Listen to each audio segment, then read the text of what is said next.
much easier for you to get from where you are to where you want to be as you understand this basic premise. When contrast causes you to ask, you've asked. Step one is really, really a fast step. Really a fast step. It's a vibrational step. It's a vibrational step. Do you hear what we mean? Because even in looking at what you don't want, you're asking for what you do want. So just by being alive and focusing, you're asking.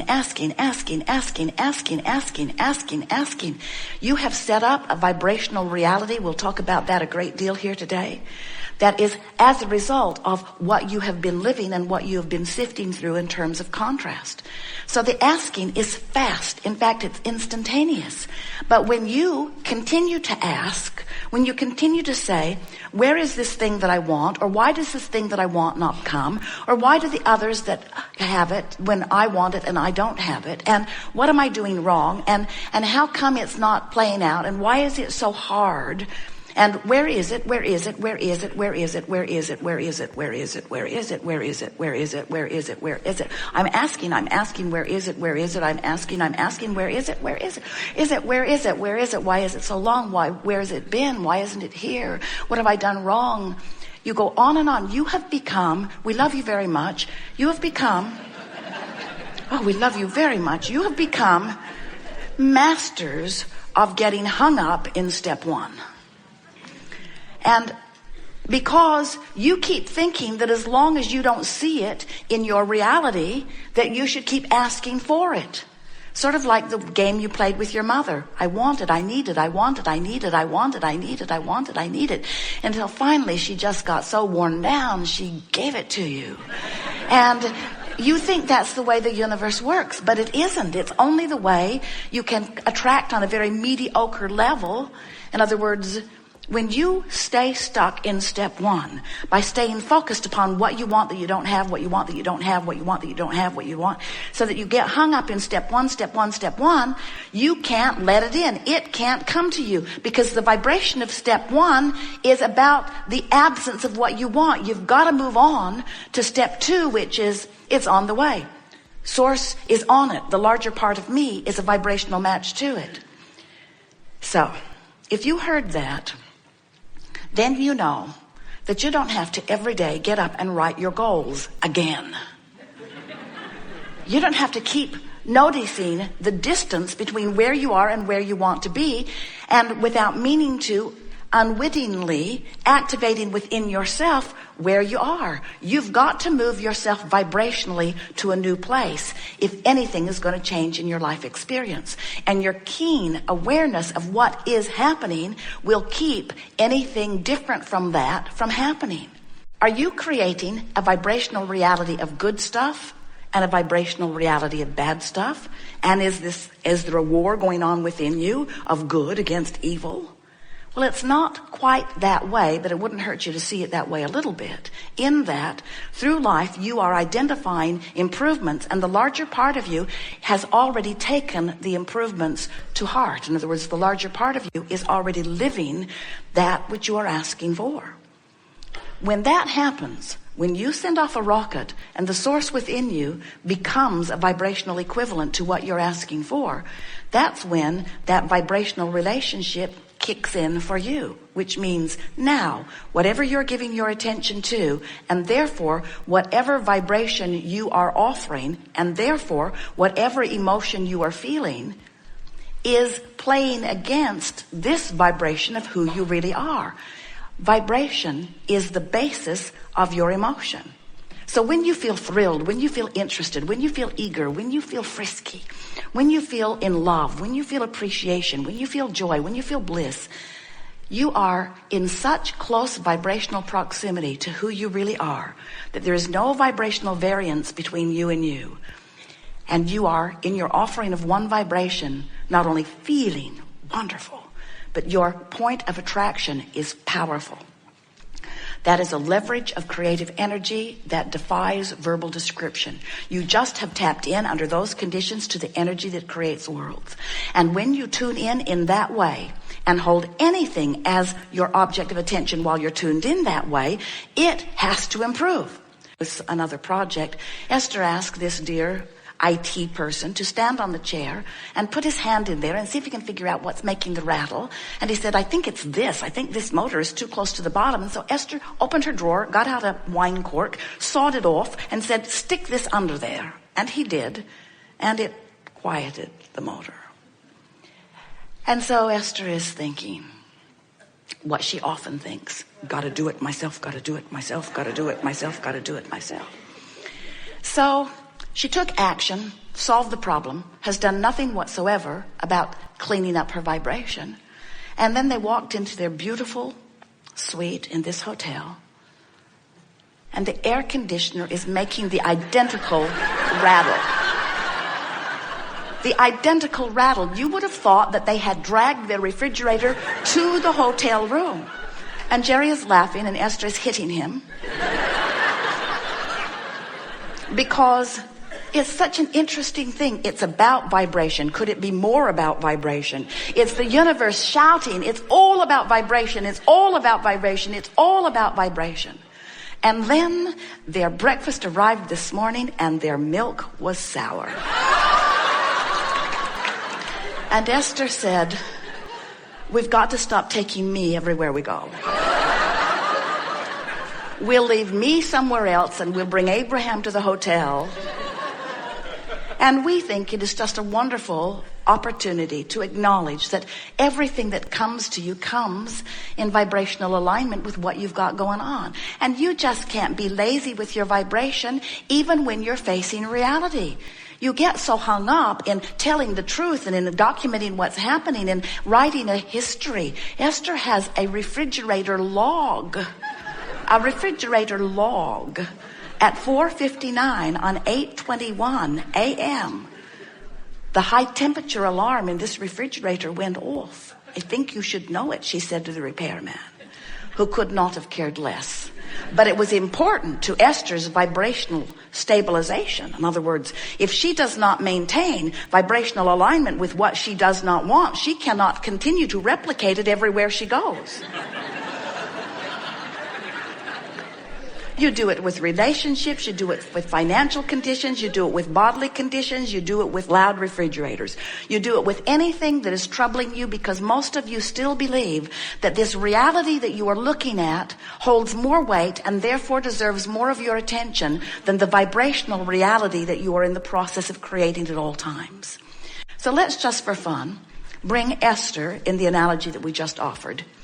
And let's say that it takes a day, a week, a month, a year. Let's say she's worked on it for 10 years. Doesn't matter. Let's say that she finally closed the gap on her refrigerator problem. Or whatever it is. And now she's offering one vibration. And let's call it the vibration of appreciation. Appreciation for the magnificent things in my life. And let's even go further. Appreciation for most of this refrigerator. Let's say that she is focused so succinctly that she's not even noticing what isn't right. She's just tuned in. She's using this refrigerator and many other things, but this refrigerator as her current reason to be in alignment with who she is. So there's no separation between who she really is and who she's being when she activates the thought of that refrigerator in her vibration. Under those conditions, that refrigerator could not misbehave. It could not. Under those conditions, the best repairman would show up. Under those conditions, a repairman tuned in, tapped in, turned on, a repairman in line with infinite intelligence, able to troubleshoot anything, would show up. Not the guy they've been sending. It's really worth tuning in and bringing your vibration into alignment with what you want. And when you don't do that, and you ask anyone to improve your situation, you are asking the impossible, because no one can buck your current. Now, it's certainly fair to say Esther didn't feel that way about that refrigerator before it was so very bad. In other words, she didn't start her refrigerator relationship out on the wrong foot. She didn't say, refrigerator, you look just like a refrigerator that I had in my kitchen one other time.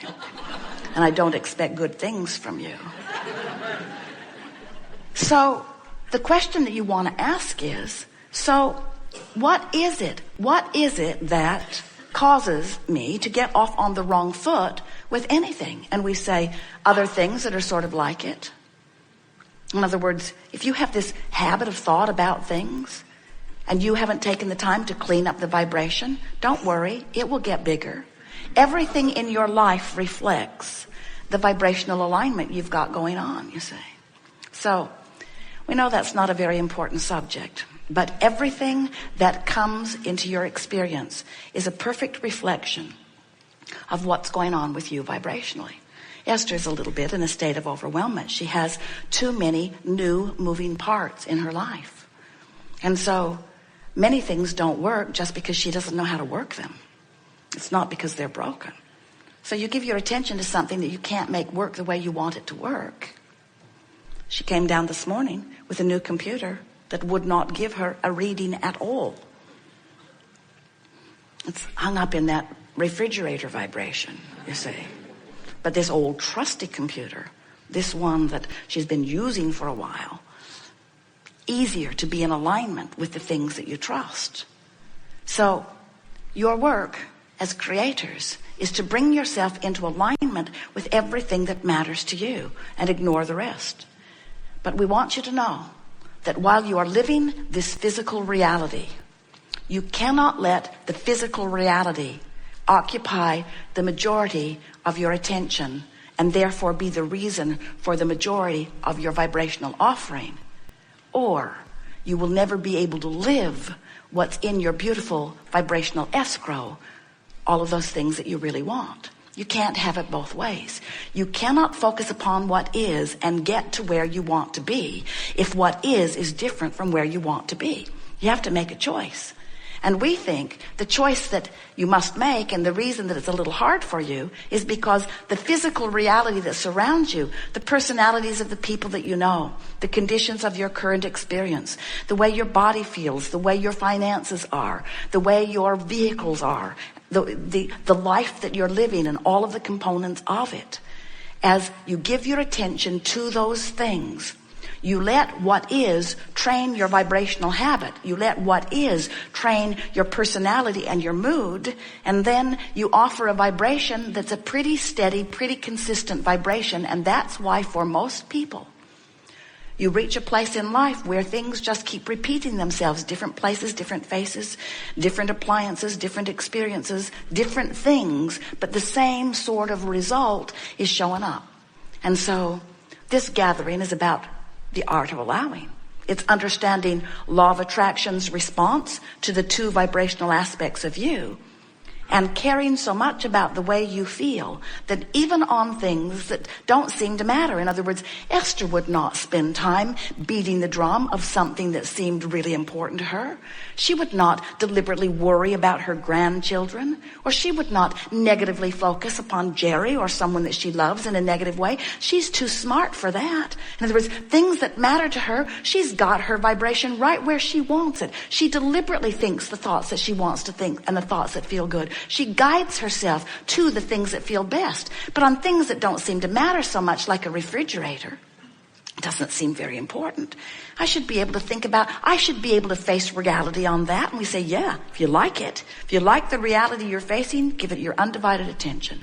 But if you don't, clean it up. And what we've noticed for all of you is that it's not the big issues that make up the balance of your vibrational offering. It's the little issues. It's how you feel when you're driving in traffic. It's how you feel every time you open that drawer and it's a mess and you can't find anything in it. It's how you feel about the day-to-day experiences that you're having. It's how you feel about the people you're working with and the personality conflicts or alignments that you have. In other words, the things that are rolling across your mind on a pretty steady basis, they set the tone of your vibrational frequency. And so you just got to ask yourself, is my frequency anywhere near the frequency of who I really am? Is my chronic frequency anywhere near the vibrational reality that's in the process of becoming? We want you to know this vibrational reality that we're talking about, it's not something to just discard as non-reality. It is the preface to all